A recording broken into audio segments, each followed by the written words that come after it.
All right, ABC News now reporting at this hour the DOJ's watchdog, Michael Horowitz, is coming out strong against James Comey, Andrew McCabe, Loretta Lynch in his forthcoming report, which examines how Obama's Justice Department and FBI, well, mishandled the 2016 criminal case into Hillary Clinton. In other words, we were right and your media was wrong. Of course, fired FBI Director James Comey. He cleared Hillary Clinton of all charges, but not before many public missteps, misdeeds surrounding the investigation. According to the report, quote, one source telling ABC that the draft report explicitly uses the words insubordinate to describe Comey's behavior. Now, the IG report will also allegedly rebuke Loretta Lynch and fired Deputy FBI Director Andrew McCabe. None of this is surprising. Remember, the McCabe report came out, then comes the criminal referral. After all, we know about Comey's exoneration before investigation. We know about Loretta Lynch's illicit tarmac meeting with Bill Clinton just before she helped clear his wife of all these charges. And we all know about McCabe's Democratic ties and rampant pattern of lying. And we also know Hillary Clinton, she did commit felonies. She did obstruct justice. That is indisputable at this point. Now, as we reported last night, Andrew McCabe, he's now requesting immunity from the U.S. Senate in exchange for his testimony, possibly against his former boss, James Comey. Now, the full unredacted report should literally have been released by now. And frankly, if it's released any time between now and next Wednesday, remember we have the summit on Tuesday of next week, that means they're trying to bury this on a summer weekend so it doesn't get the coverage it normally would. If they release it early next week, they are totally trying to bury this during this all-important summit in Singapore. Now, what Americans deserve, what you deserve, is justice in the form of criminal referrals for everybody we just mentioned. It has been 18 long months, and Mr. Obstruction himself of Congress, Rod Rosenstein, he has had this report for 2 weeks already, and I can only imagine what he's trying to get removed or changed or redacted. Our own Catherine Herridge has a new report about FBI lovebird, one of the two, Peter Strzok in this case. Remember, he was the agent demoted after his rampant anti-Trump text became publicly available. Our own Catherine Herridge is reporting that he was actually the lead investigator in this Clinton case. He hated Trump. He wanted the insurance policy. And then he moved on to the Russia, so-called Russia collusion case, and then he was put on Mueller's witch hunt team. In other words, this Trump-hating FBI agent played a lead role in pretty much completely everything, including clearing Hillary Clinton of charges, crimes we know she committed, and then tapped to investigate Donald Trump. One more reason the Inspector General's report should have been released by now. And meanwhile, as the Mueller witch hunt churns on, the special counsel, this is interesting. They are demanding that witnesses turn in their phones so Team Mueller, and of course his pit bull, Andrew Weissman, and Jeannie Ray, who worked for Clinton, get to review all of their electronic communications. He wants the phones turned over, even texts that are on what are called encrypted apps like WhatsApp or Signal or one of these things. Now, maybe Mueller's witnesses, I don't know. If I advised them to follow Hillary Clinton's lead, delete all your emails, and then acid wash the emails and hard drives on the phones, then take your phones and bash them with a hammer into little itsy-bitsy pieces, use bleach bit, remove the SIM cards, and then take the pieces and hand it over to Robert Mueller and say, Hillary Rodham Clinton, this is equal justice under the law. How do you think that would work out for everybody who Mueller's demanding their phones of tonight? Now, I'm certain the result would not be the same as Hillary's.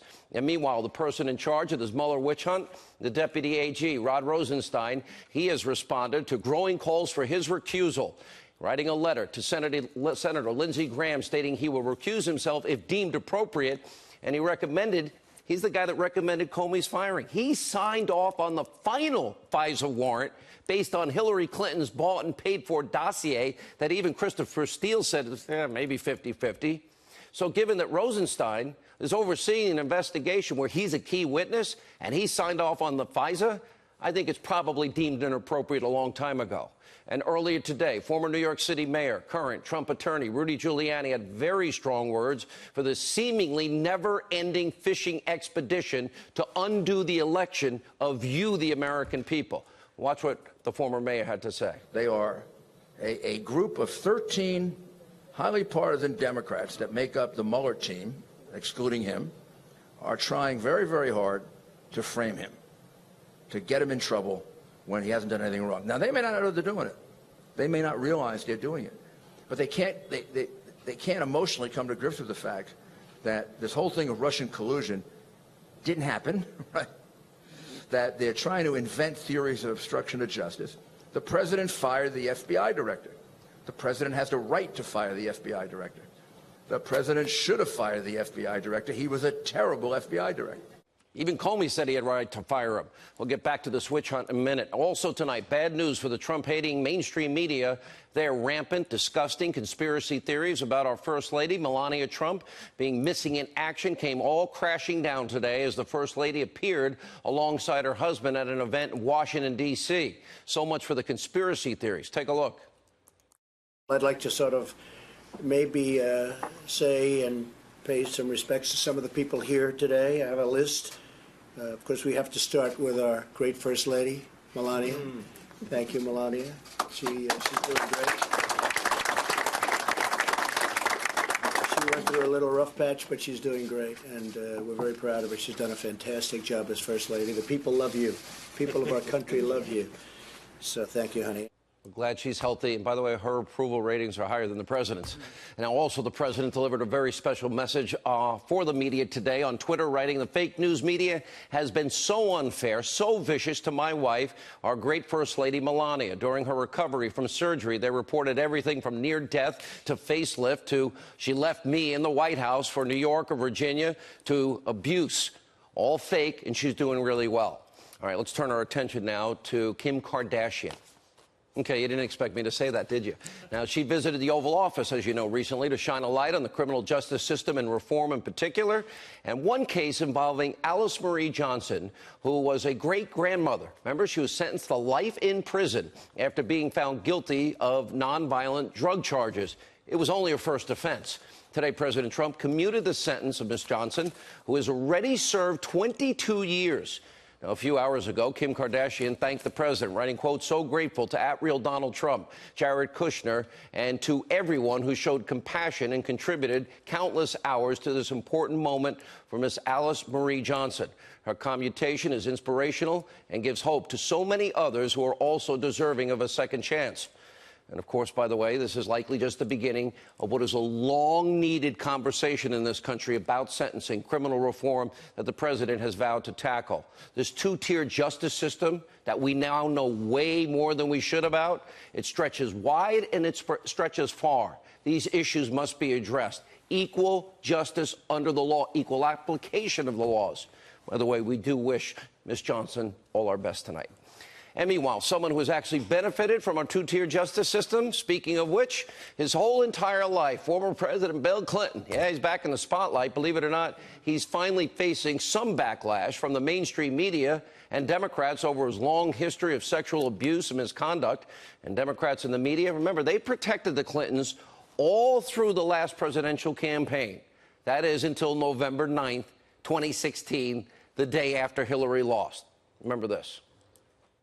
Do you think differently or feel more responsibility? No, I felt terrible then, and I came to grips with it. Did you ever apologize to him? No, yes, and nobody believes that I got out of that for free. I left the White House $16 million in debt.